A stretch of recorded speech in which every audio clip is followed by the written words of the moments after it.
TATO, thank you for inviting us to your studio today. I just want to get the ball rolling by asking a really simple question. Why painting? Why do you paint? In simple words, I paint because I can't talk in any other way. For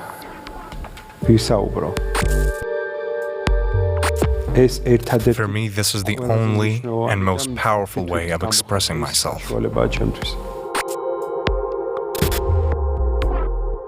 I'm really interested in your passion for off-roading and going into these places that are really unmapped and creating your own coordinates for identifying with the landscape. Maybe you can speak a little bit about that passion for off-roading and how that relates to your artistic practice. For me, the most powerful moment comes when I come upon locations of complete silence.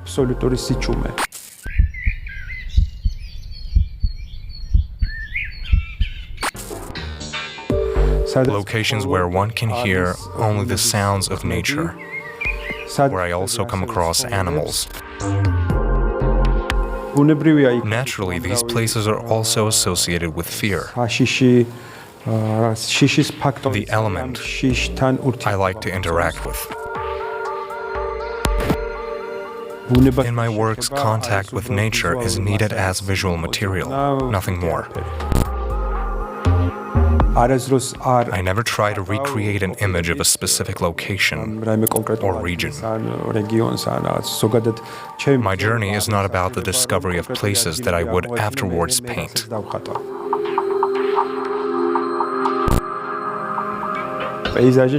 For me, the landscape is just a spoken language, a language that I am most familiar with, and which seems to be the most natural one for me to use. Something I'm really struck by in encountering your paintings is this point that you bring the viewer to, where expectation begins and ends. It's this liminal state with what is familiar becomes disfamiliar. And I want to talk a little bit about this point about expectation and boundaries of expectation. At a certain point, I wish I could suggest more unexpected elements to viewers, rather than create expectations. I don't think about creating expectations at all. Therefore, the boundaries you mentioned, Alex, are very important, because I myself see these margins at all times. There exists a line between reality and the imaginary, a dream and clarity, sleeping and conscious states of mind. I'm not sure we have a word to describe it in Georgian. Personal memories can never be 100% objective. They are always subjective and differ from reality. It is this unity of reality and subjective perception that interests me most. I am interested in their coexistence. I'm struck by the point where you place the viewer in your drama that you create. Sometimes you enter into a scene when viewing your work, like this one behind us, where it seems as though the climax has already happened, and we're kind of looking back on a story and trying to figure out chapters that were written before we reached it. So I want to think about how you create these dramatic arches in your work. Before starting to work on the surface of a canvas, I think about painting a story that has already occurred. But at this point, I still don't know what the story will be about. In addition to reactions, I also have to deal with accumulated emotions and psychological conditions. I need to show the final episode of a story. However, I'm interested in the fact that there exists no ending at all. My works never have an end. They never say anything about how the story ended. I don't think about the viewers, manipulations, or any questions I may pose. I have no such plan.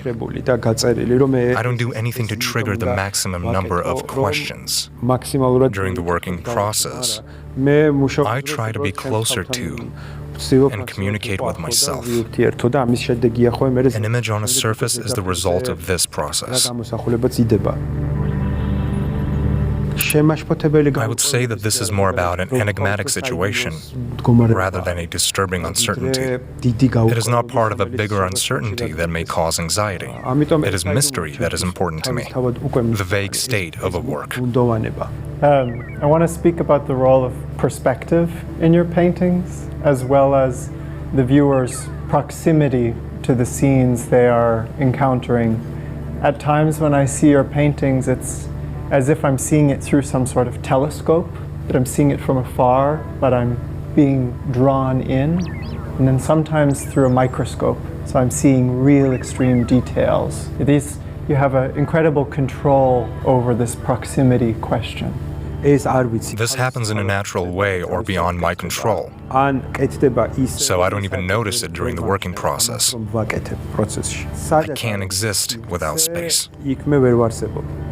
Accordingly, it happens naturally that I create a perspective or a space in my works. One of my reasons for spending time in Javakheti is that I haven't been able to find a similar space anywhere in Georgia. This is the place where I come as close as possible to myself, because for me, the micro and macro universes are two parts of a whole.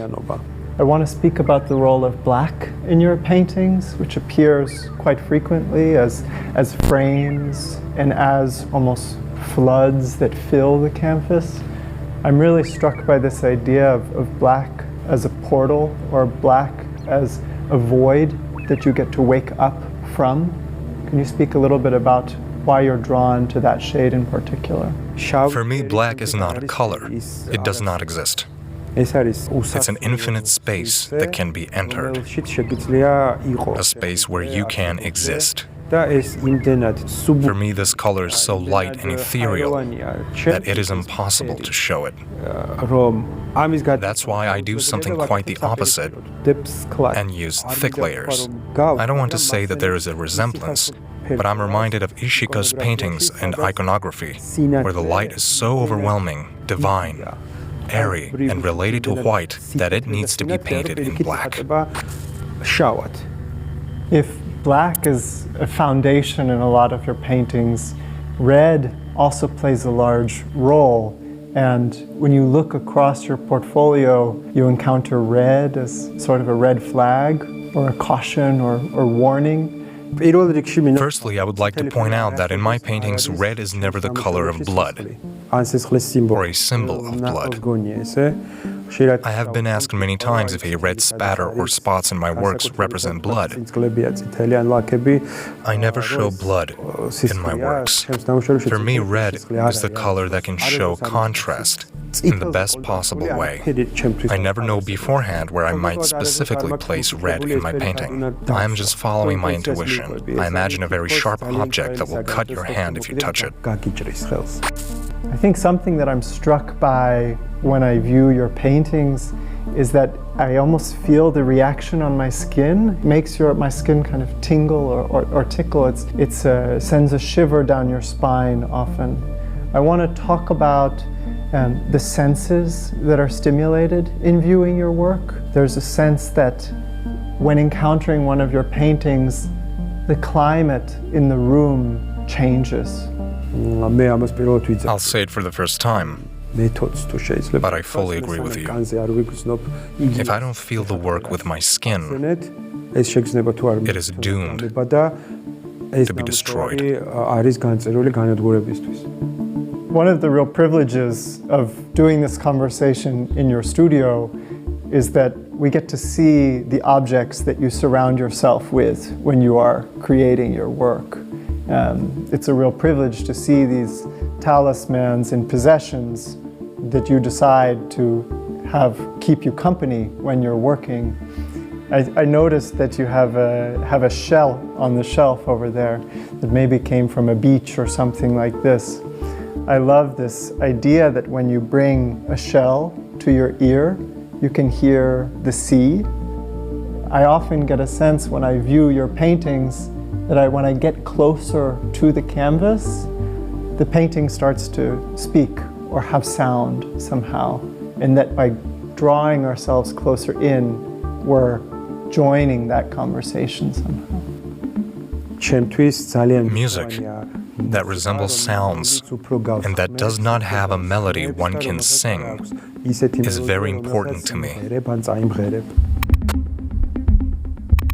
You can always find a shell on a shelf in my workshop. I take them with me whenever I move to a new studio. These shells are very important to me. I purchased them on the ocean shore when I visited Etretat, and I brought them to Tbilisi.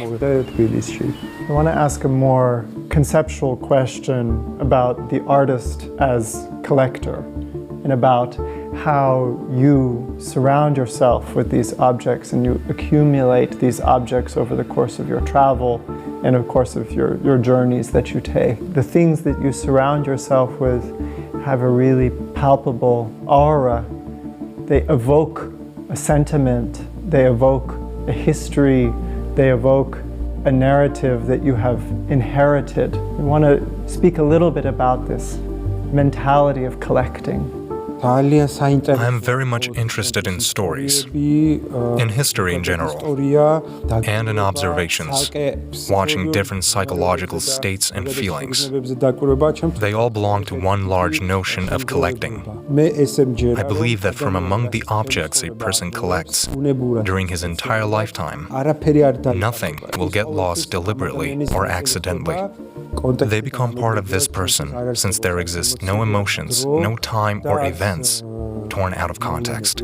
For me, they always represent parts of a large, interesting chain.